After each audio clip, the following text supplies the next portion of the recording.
जय माता दी। अर्थ news Studios में मैं शिवांग सत्य गुप्ता।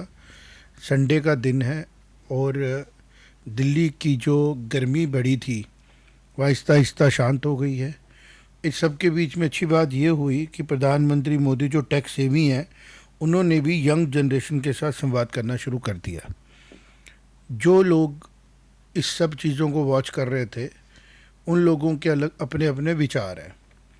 चूँकि हम डीली यंग बच्चों को करते हैं तो एक चीज़ तो हमें पता है कि जो यंग बच्चों के साथ रहता है वो यंग ही रहता है, क्योंकि यंग जनरेशन का कोई नाम नहीं होता। यंग जनरेशन होती है, चाहे वो ह्यूमंस की हो फिर चाहे वो किसी भी स्पीशीज़ की हो। उसमें उत्साह होता है, उसमें एनर्जी होती है, उसमें एक नया जज्बात होते हैं, नयापन होता है। तो आज जैसे बैठे थे तो बहुत से लोगों को कम पता होगा कि जनरेशन जेड नाम क्या है, जनरेशन अल्फ़ा क्या है, कल बीटा आ रही है वो क्या होगी। तो मैं ये समझता हूँ भारत की सभ्यता में हम भारत को बिलोंग करते हैं, इसमें जनरेशनों के नाम ऐसे नहीं होते। यहाँ पे एक ही नाम होता है युवा, यंग, यूथ, जिसके अंदर एनर्जी है, जो नई उम्मीदों के साथ दुनिया में आया है और जिस तरीके से चीज़ें बदल रही हैं, आगे जा रही हैं, आगे और आगे जाएंगी। जो आज जनरेशन मिलीनियल थी, कल बीटा के आगे वो पीछे वाली जनरेशन होगी। हर जनरेशन अपने लिए एक नया होप, नई जज्बात लाती है, नई टेक्नोलॉजी लाती है। अब जैसे मैं अपनी होश की बात करूँगा तो 90s में कॉर्डलेस फ़ोन थे। तो जिस जनरेशन ने मोबाइल देखा ही नहीं है उसको समझ नहीं आ सकती कि कभी ऐसी भी दौर आएगा जब हम मोबाइल के ऊपर हम बात ऐसे करेंगे। जिन्होंने टीवी का जनरेशन देखा उन्होंने तो टेक्नोलॉजी, ये बड़ा एक पॉजिटिव दुनिया में दौर चल रहा है। वर्ल्ड वार थर्ड, सेकंड के बाद थर्ड, भगवान ना करे हो कभी, सेकंड के बाद का इंडस्ट्रियलाइजेशन का एक नया दौर आया जिसके अंदर हम होप के साथ आगे बढ़ रहे हैं। लेकिन चैलेंजेस आज भी उधर ही हैं। कुछ चीज़ें नहीं बदलती, जिसके बीच में आता है इंसान का स्वभाव, इंसान की सोच। ह्यूमंस चाहे जंगलों में रह रहे थे, चाहे कबीलों में रह रहे थे, चाहे फिर वो किसी किस्म के जिसको बोलते हैं ना हम लोग ट्राइबल एरियाज़ में रह रहे थे, चाहे फिर वो मेट्रो में रहे, चाहे वो अर्बन में रहे, ह्यूमन ह्यूमन है। उसके अंदर लालच है, ग्रीड है, डर है, खौफ है, मैनिपुलेशन है। उसके अंदर ईश्वर को प्राप्त करने की ख्वाहिश है, खोजने की ख्वाहिश है, होप है, पॉजिटिविटी है। तो ये सब मिश्रण जो है ना, ये हमेशा सेम रहेगा। चीज़ें बदलेंगी, चीज़ें बदलती रहेंगी। तो जनरेशन जिसके बारे में बड़ी बातें की जा रही हैं कि हम ऐसे हैं, हम कैसे, सब ने देख लिया। अच्छी बात यह है कि इनके अंदर एक उम्मीद है, ख्वाहिश है, ये नेक्स्ट लेवल पे सोच रहे हैं। तो जो लोग इनसे आगे बैठे हैं, जैसे अगर हम अपनी बात करें तो अगर हम लोग गवर्नमेंट की बात करें, अगर हम आईएएस ऑफिसरों की बात करें, मंत्रियों की बात करें, जितने भी लोग पावर में लोग बैठे हैं ये भी कल उसी पावर में होंगे। इनके भी एक विचार होंगे, इनकी भी सोचें होंगी।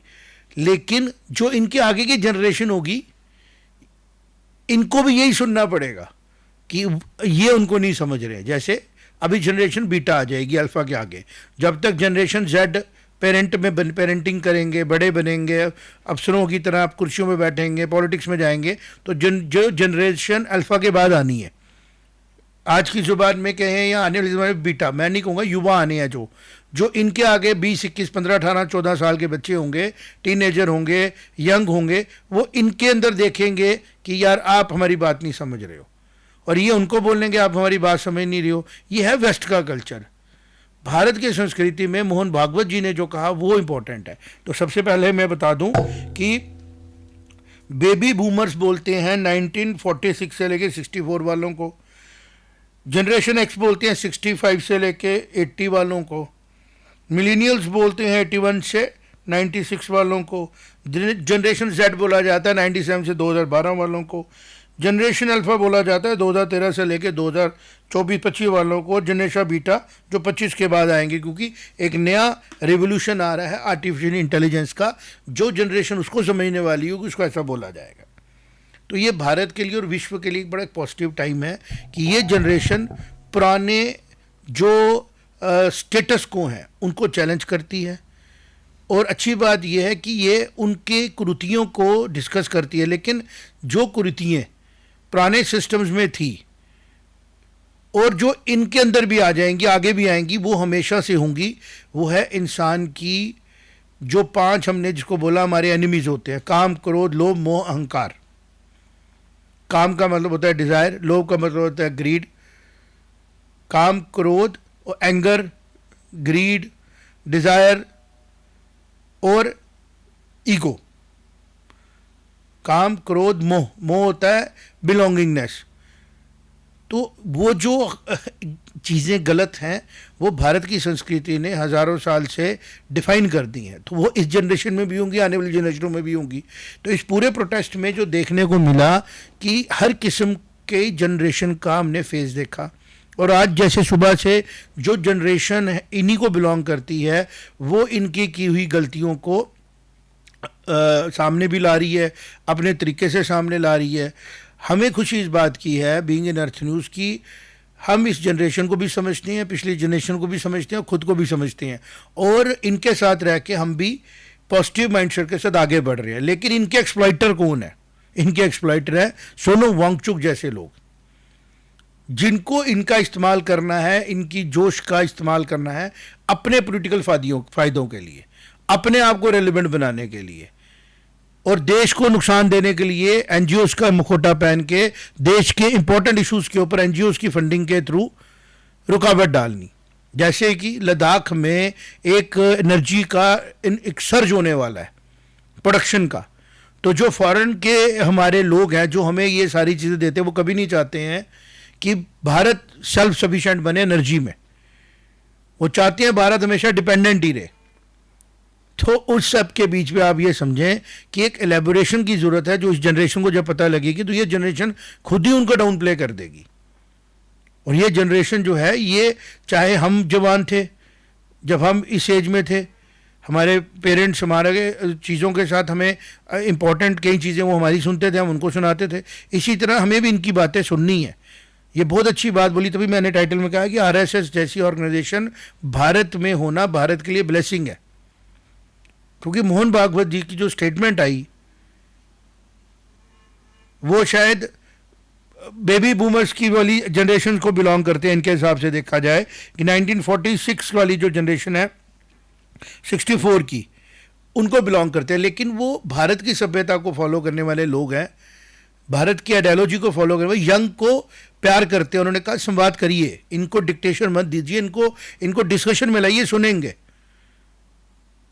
ये हमारे बच्चे हैं। अक्सर मुझे अपने पिताजी की बात याद आती है, जब मैं छोटा था तो अपनी मर्जी से काम करता था, ये 92-93 की बात होगी, तो पापा के कुछ फ्रेंड्स थे जो इनसिक्योर फील करते थे, पापा मुझे अपने साथ रखते थे। तो एक जगह पे जम्मू में एक जगह है जिसको केसी प्लाजा बोलते हैं, तो हम बैठे थे, तो पापा के उन्होंने बोला कि शिवांग जो है अपने हिसाब से चलता है, गुप्ता साहब आप साथ में रखते हो तो इसका नुकसान होगा, इसकी पढ़ाई पे असर आएगा, चीज़ों पे। पापा ने बोला यार मेरा बेटा है, मेरा डीएनए है, मेरे पे ही जाएगा, कितना ही कम होगा। तो आज अच्छा लगता है क्योंकि जब अब आज मैं काम करता हूँ 12-12 घंटे हो जाते हैं, 20-20 घंटे हो जाते हैं, अपने आप ही अंदर से सेल्फ इम्पोर्ट डिसिप्लिन आता है, देश के प्रति प्यार आता है, क्योंकि जो पिता के संस्कार हैं डीएनए में वही आगे आएंगे, माता पिता के संस्कार। तो मोहन भागवत जी ने बिल्कुल सही कहा कि ये हमारी संतानें हैं, भारत की संतानें हैं, ये यूरोपियन संतानें थोड़ी अपना देश फूंक देंगी। बहकावे में आ गए, किसी के जोश में आ गए, थोड़ी देर के लिए तो इनको आप गलत रास्ते ले जा सकते हो, लेकिन जैसे ये सेटल डाउन होंगे ये अच्छा ही करेंगे। और मोदी जी ने भी जिस तरीके से जवाब दिया उस तरीके से समझ में आता है कि हम लोग भारत है, हम बड़े से बड़े क्राइसिस से निकल जाते हैं। मुगल आते हैं, हमें इन्वेड करते हैं, वो भी अल्टीमेटली हमारी सभ्यता का पार्ट बनना चाहते हैं, दीन ए इलाही लाना चाहते हैं, लेकिन सभ्यता का पार्ट वही बन सकता है जो इस जगह को बिलोंग करता है। इंस्पायर तो कोई भी हो सकता है। तो जो भारत का अपना डीएनए है ना, उसी के बारे में आरएसएस ने और मोहन भागवत जी ने कहा कि इन बच्चों से बात करिए, फैमिली को अपना टाइम दीजिए, क्योंकि परिवार बनाया ही भारत ने है, परिवार जैसा इंस्टीट्यूशन है ही भारत का, और मर्जी से परिवार। हम सबसे बड़ा परिवार मानते हैं भगवान शिव का परिवार, माता आदि शक्ति, भगवान शिव, श्री गणेश और कार्तिक स्वामी, और उनकी एक पुत्री भी है।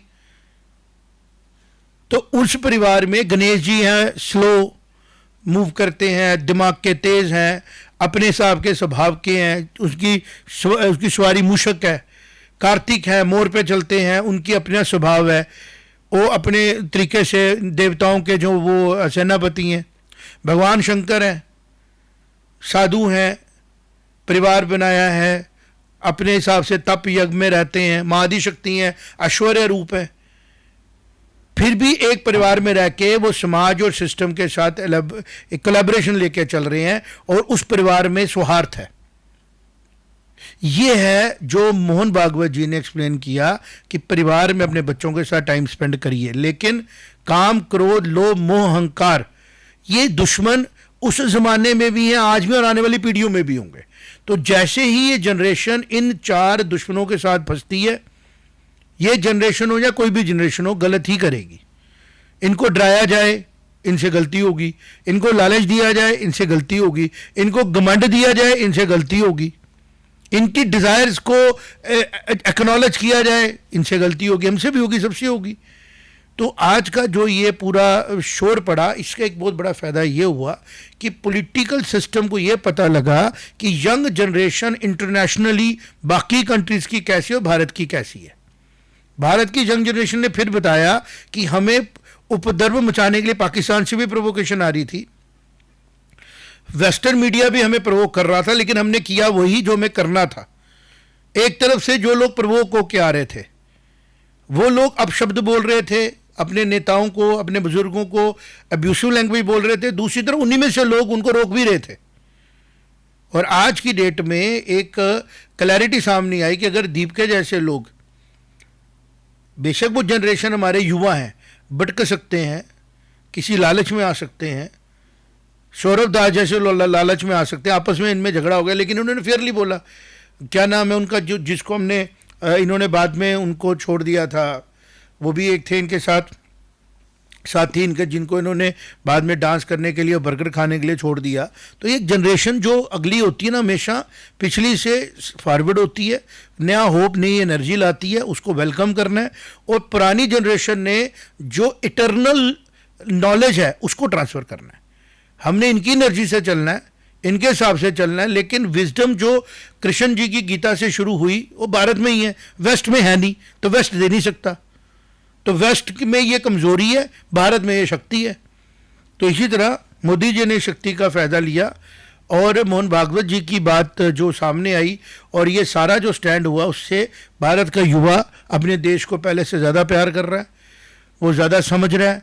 और उसको ये नहीं कहते ही मोदी सरकार झुक गई, मोदी सरकार सेंसिटिव अपने युवाओं के लिए। और पेपर लीक का जहाँ तक सवाल है उसके ऊपर बात करूँगा। पेपर लीक के लिए अब उन्होंने एक टेक्नोलॉजी के एक्सपर्ट को लाया जो इन्फोसिस के कौन फाउंडर थे। टेक्नोलॉजी से प्रोसेस को आप अच्छा बना सकते हो, लेकिन जब तक प्रोसेस ऑफ इवैल्यूएशन के ऊपर बात नहीं होगी तब तक टेक्नोलॉजी उसको फास्ट कर सकती है, एक्यूरेट कर सकती है, बट सुधार नहीं सकती। तो आज मैं क्योंकि एजुकेशन को बिलोंग करता हूँ, 25-26 ईयर से एवेल्यूएशन पे काम कर रहा हूँ। हमें माइक्रो असेसमेंट्स की तरफ जाना है, हमें विंडो ऑफ इवैल्यूएशन बढ़ानी है। विंडो ऑफ इवैल्यूएशन मेरा मकसद है कि जो एग्ज़ाम हम 3 घंटे में लेते हैं, एक शिफ्ट में लेते हैं, एक अपॉर्चुनिटी मिलती है बच्चे को 2 या 3 साल के बाद कि अब मैंने इस दिन इस एग्ज़ाम को क्वालिफाई करके, कॉम्पीट करके एक 5 साल के कोर्स में चले जाना है। तो वो एक एक्यूरेट एवेल्यूएशन नहीं दे सकता किसी बच्चे के बारे में। हमें कंटिन्यूअस एवेल्यूएशन प्रोग्राम चाहिए जिसमें मल्टीपल अपॉर्चुनिटियों के बाद एक बच्चे को सेटिस्फेक्शन मिल जाए कि मैं अगर इस कोर्स को नहीं कर पा रहा हूँ तो मेरे में कमी नहीं है, शायद मैं वो कर रहा हूँ जो मेरे स्वभाव का पार्ट नहीं है, शायद मैं किसी लालच में आके कर रहा हूँ। तो उसको करके फिर टेक्नोलॉजी का इस्तेमाल करके एक रिफॉर्म आ सकता है। तो 1 स्टूडेंट 1 गोल पे मैंने काम किया था, पूरा प्रोसेस मेरा रेडी है। नेक्स्ट जब मैं पॉडकास्ट करूँगा उसके ऊपर डिटेल बात करूँगा। आज की बात ये थी कि पॉजिटिविटी है, और अब आगे जो बात करनी है वो बड़ी ज़रूरी है। वो है कि जिस तरीके से अब इन सब चीज़ों को पॉलिटिकल बेनिफिट लेने के लिए, सत्ता में आने के लिए ग्रुपिज़म की जा रही है, उसके बारे में बात करनी ज़रूरी है। कि मुझे इस जनरेशन में एक नई होप दिखी है कि ये जनरेशन किसी भी डिवीजन पॉलिटिक्स की तरफ ध्यान देने वाली नहीं है, जो आज का हमारा विचार है। तभी मैंने बोला RSS is a blessing because वो एक राष्ट्रीय स्वयंसेवक संघ है जिसके अंदर वॉलंटियर्स है, जिसका मन है, जिसकी ख्वाहिश है वो वॉलंटियर करे सर्विस को और पार्ट बने। और ऐसी ऑर्गेनाइजेशन देश में होने से इस देश की सिक्योरिटी इंश्योर होती है, जो सामाजिक बदलाव पे बिलीव करती है। और इस आंदोलन में भी मैंने जब देखा कि युवाओं को एड्रेस करने के लिए खुद सामने आए, this matters, Modi ji as a prime minister सामने आए, दिस मैटर्स, प्रधान जी ने कहा अगर मेरे बच्चे नहीं सेटिस्फाइड है मेरी वर्किंग से मैं त्याग पत्र देता हूं, दिस मैटर्स। ये कोई आम चीज़ नहीं है। अगर हम पुराने शास्त्र युवा आंदोलन लें तो बिहार में अगर कोई जाके देखे 90 कैजुअलिटीज हो गई थी। वो सेंसिटिव सरकारें थी क्या? अब है रिफॉर्म कैसे होगा, इसके ऊपर मेरे पास भी जो नॉलेज है मैंने भी देनी है, और भी जो लोग इवैल्यूएशन को समझते हैं, बच्चों के साथ डील करते हैं, उनको आगे आना है और उनको अपनी सजेशनें गवर्नमेंट को लिखनी है, ताकि इसी पॉडकास्ट के थ्रू जैसे मैं बोल रहा हूँ कोई और बोलेगा, हमारी बात आगे जाए और फिर वहाँ से उसको लिया जाए और हमें अपने देश के लिए सिलेक्शन प्रोसेस अच्छा बनाए। अब इसमें दूसरी तीसरी बात भी बड़ी इंपॉर्टेंट आनी, वो ये है रिजर्वेशंस। इसके बारे में ये यंग जनरेशन ही अपने पेरेंट्स को बता सकती है कि अगर हमारे पास सारे रिसोर्सेज हैं, अगर हमारे पास सारे फैसिलिटीज़ हैं, हम क्यों लालच कर रहे हैं? तभी मैंने बोला लोभ। भारत आज अलग चैलेंजेस से गुजर रहा है, पहले भी अलग चैलेंजेस से गुजरा था। अंग्रेज़ों के जाने के बाद यहाँ पे डिवीज़न कर दी गई, हिंदुस्तान पाकिस्तान धर्म के नाम पे बना दिया गया, और फिर वहाँ पे आगे ये देश नहीं बढ़े, डिवीजन पॉलिटिक्स को सपोर्ट किया गया। मैं अम्बेडकर जी का देख रहा था कि उन्होंने जब उनकी सेहत खराब होती है और उनको जो रख रखाव करते हैं, एक डॉक्टर होते हैं, उन्हीं डॉक्टर के साथ वो शादी करते हैं। कास्ट डिफरेंस था बट मैरिज हुई। अगर 1947 के बाद या पहले हालात ऐसे थे, ये समाज कास्टिज्म को पीछे छोड़ चुका था, तो फिर किसने कहा कास्टिज्म की पॉलिटिक्स वापस लाई जाएगी? अगर यहाँ पे आंदोलन होता है जेपी का और उसमें से लालू यादव जैसे लोग निकलते हैं, नीतीश कुमार जैसे लोग निकलते हैं, एक उम्मीद के साथ यंग जनरेशन निकलती है, फिर वो कास्ट पॉलिटिक्स में क्यों पड़ जाती है? फिर वो रिजर्वेशन के सपोर्टर बन के एक देश को डिवाइड की तरफ क्यों ले जाते हैं? तो अब ये जनरेशन से होप मुझे आई है कि आज हमें रिजर्वेशन सिर्फ चाहिए उन लोगों की जिनके पास फैसिलिटीज़ नहीं है, वो किसी भी धर्म में पैदा हुए, किसी जात में पैदा हुए हैं। रिलीजन के नाम पे मिनॉरिटी देना और फिर उस मिनॉरिटी की पॉलिटिक्स करना, ये लोभ है। ये नई जनरेशन ने जिस तरीके से एक उम्मीद जगाई है, अगर हम इनको एजुकेट करें, इनको फैक्ट्स बताएं, तो इनमें वो ताकत है कि ये रिजर्वेशन का जो एक जिसको बोलते हैं ना एक जहर हमारे समाज में थोपा गया राजनीति में आने के लिए, वोट लेने के लिए, इस जहर के साइड इफ़ेक्ट इलाज से ज़्यादा नुकसान दे रहे हैं। इलाज का उतना फ़ायदा नहीं है जितना उसका नुकसान अब हो रहा है। हमें भारत को एक राष्ट्र की तरह, अखंड भारत की तरह आगे लेके जाना है, तो रिजर्वेशन जो इलॉजिकल है उसको भी रीज़न टू कास्ट वोट नहीं बनने देना है। हमें ऐसी सरकारें अब चाहिए, ऐसा जैसे आंदोलन में इन्होंने कहा ना कि हम यंग जनरेशन नहीं मानते हैं किसी भी डिवीज़न को, हमारा मुद्दा है, हमारा मकसद है भारत को आगे लेके जाने के लिए, हमारा मुद्दा, हमारा मकसद है भारत सशक्त बने, इनोवेटर बने, समाज इकट्ठा चले। तो फिर ये जो हमारे साहब आए थे सोनम वांगचुक, जो कह रहे थे नहीं जी लद्दाख के बच्चे, लद्दाख के लोग अलग होने, इम्यून होने चाहिए कि वो पूरी दुनिया में कहीं पे भी जाएं, उनके इलाके में कोई जम्मू भारत का बंदा नहीं आए। ऐसा नहीं ना, यंग जनरेशन बोलती है कि आप हमारे घर, हम आपके घर आते हैं, देयर इज़ नो डिवीजन। तो इसी तरह हमें एक नया मॉडल लाना चाहिए हैव्स एंड हैव नॉट्स के बीच में, जो जस्टिफाइड हो, जो टैलेंट को कंप्रोमाइज़ नहीं करता हो और जो मैनिपुलेट नहीं होता हो।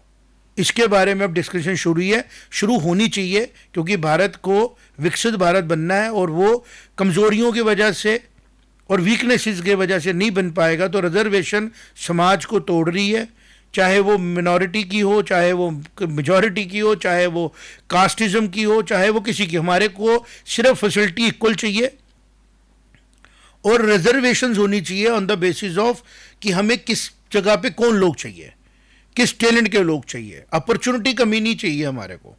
बीज को पानी एक जैसा मिले फिर कौन सा बीज पेड़ बनता है, ये फोर्सफुली बीज को हम नहीं कह सकते। और जो पेड़ बन रहा हो उसको पानी दे के और बड़ा पेड़ बनाना है। लेकिन अगर कोई बोलेगा नहीं जी मैं बीज को आर्टिफिशियली ट्रीट करके पेड़ बना के छोड़ूंगा, तो फिर उस बीज में फल नहीं आते।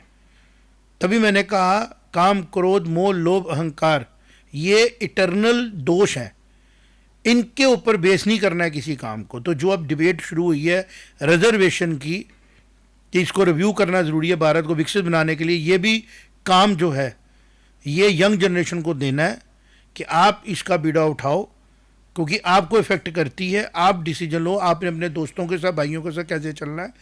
कि एक इंसान है जो रन अच्छे बना रहा है और भारत को आगे लेके जाना है, और एक इंसान है जो सिर्फ इसलिए क्रिकेट टीम में आना चाहता है कि उसको लगता है कि इसमें पैसा है, इसमें फैसिलिटी है, और फैसिलिटी उसको पूरी मिल रही है, लेकिन वो कोशिश करता जा रहा है, रन नहीं बन रहे, विकटें नहीं आ रही, तो उसको समझना है ना कि शायद मैं फुटबॉल अच्छा खेल सकता हूँ, शायद मैं हॉकी अच्छी खेल सकता हूँ।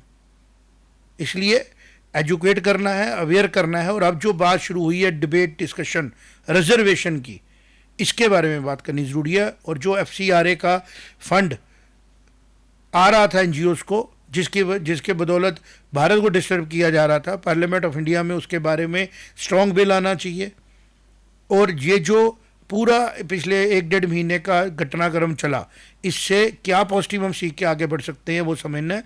यंग वर्ल्ड जो है ना वो यंग होता है, बाकी कंट्रियों के लिए जनरेशन प्रॉब्लम होगी, भारत के लिए यंग जनरेशन जो है ये एक असेट है, और इसको असेट के तौर पे ही लिया गया, उसको उसी तरीके से ट्रीट किया गया, लेकिन इसको बचाना है गलत हाथों से। और वो जिम्मेवारी बनती है हम सबकी, परिवारों की, देश के नेताओं की और नीति को बनाने वालों की, कि एजुकेशन सिस्टम के अंदर की जो मैनिपुलेशन है उसको समझें, और देश के दुश्मनों का जो थॉट एजुकेशन में साइलेंटली एंटर कर गया है, आहिस्ता आहिस्ता उसको बाहर निकालें। आज चर्चा की एक होप और उम्मीद के साथ। उम्मीद है कि जो मैं बात करता हूँ देश और समाज और लोगों के काम आए, क्योंकि एक्सपीरियंस हुआ है, और जिस तरीके से देश आगे बढ़े वही हमारा मकसद है इस चर्चा को करने का, आप सबके साथ बात करने का, जुड़ने का। क्योंकि अपना धर्म अपने देश और समाज के लिए प्रति निभाना ही सबसे बड़ा जो है ह्यूमन का एक रिस्पॉन्सिबिलिटी भी है और ड्यूटी भी है। राष्ट्र से ऊपर कुछ नहीं होता, और हम लकी हैं कि हमारा राष्ट्र भारत है। हम लकी हैं कि हम ऐसे देश में पैदा हुए हैं जिसका DNA ऐसा है, जिसमें राम, कृष्ण, परमहंस, विवेकानंद, राजा विक्रमादित्य, रानी झांसी को तो मॉडर्न वर्ल्ड में जानते हैं, जिस देश ने कभी किसी देश पे अननेसेसरी आक्रमण ही नहीं किया, जो देश ऐसे सनातन को मान के आगे चलता है, जो किसी भी देश में जाके उसको नहीं बोलता है कि तू अपना फेथ छोड़। गीता में पता है क्या लिखा है? अर्जुन, दूसरे का धर्म ढर देता है, तू अपने धर्म का पालन कर।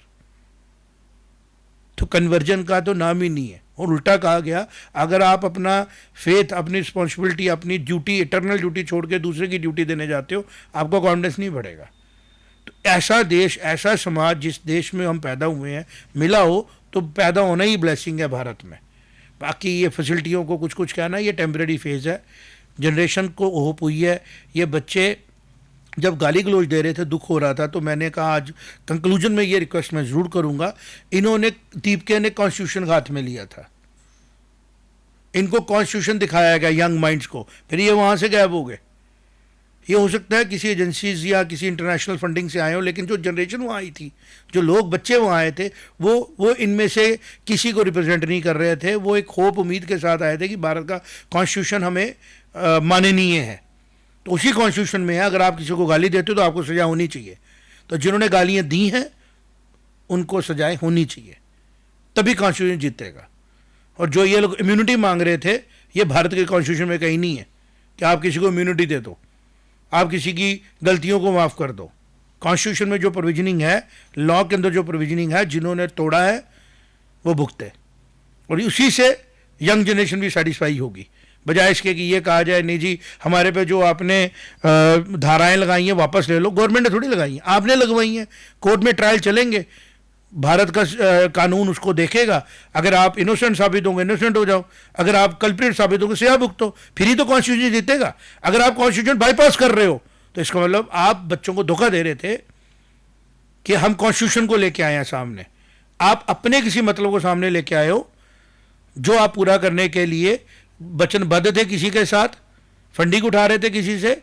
क्योंकि अगर आप कॉन्स्टिट्यूशन को मानते हो तो सबसे पहले आप सरेंडर करोगे कि इस पूरे प्रोटेस्ट में जो हमने कानून तोड़े हैं, और अगर वो बुक होते हैं, पुलिस का काम तो एफआईआर लगाना है ना, फर्स्ट इन्वेस्टिगेशन रिपोर्ट, फिर फाइनल इन्वेस्टिगेशन रिपोर्ट सबमिट करनी है। आप भी कंटेस्ट करो, गवर्नमेंट भी कंटेस्ट करेगी। अगर जज साहब को लगेगा कि आप इनोसेंट हो, आपको मिल जाएगी माफ़ी, और अगर जज साहब को लगेगा आप कल्प्रिट है, भुगतो। लेकिन आप कह रहे हो जी नहीं, कॉन्स्टिट्यूशन की बात हम करेंगे टू हार्म द कंट्री, क्योंकि कॉन्स्टिट्यूशन में कुछ चीज़ें ऐसी डाली गई कुछ सालों के बाद, भारत को आज़ाद होने के कुछ सालों के बाद, जो कॉन्स्टिट्यूशन का इस्तेमाल बाद में डेमोक्रेसी को मिसयूज करने के लिए किया जाए और भारत को अस्थिर बनाने के लिए किया जाए। इसलिए तो हम कॉन्स्टिट्यूशन में अमेंडमेंट ला रहे हैं। तो आपकी जो बात थी वो जस्टिफाइड नहीं है। जो लीडरशिप सीजेपी की आई थी, जो लोग वहाँ बैठे थे, कोई इम्यूनिटी किसी को नहीं मिलनी चाहिए। कानून में रह के अगर काम किया आपने, डरने की जरूरत नहीं है। और अगर कानून के तोड़ा है तो आपने खुद ही का कानून का पालन होना चाहिए, कॉन्स्टिट्यूशन से चलना है। तो मेरी ये सरकार से, सब थिंकरों से रिक्वेस्ट होगी कि इस प्रोटेस्ट को एक पॉजिटिव प्रोटेस्ट की तरह लिया जाए और कॉन्स्टिट्यूशन को कंप्रोमाइज नहीं कराया जाए। Thank you very much. जय माता दी।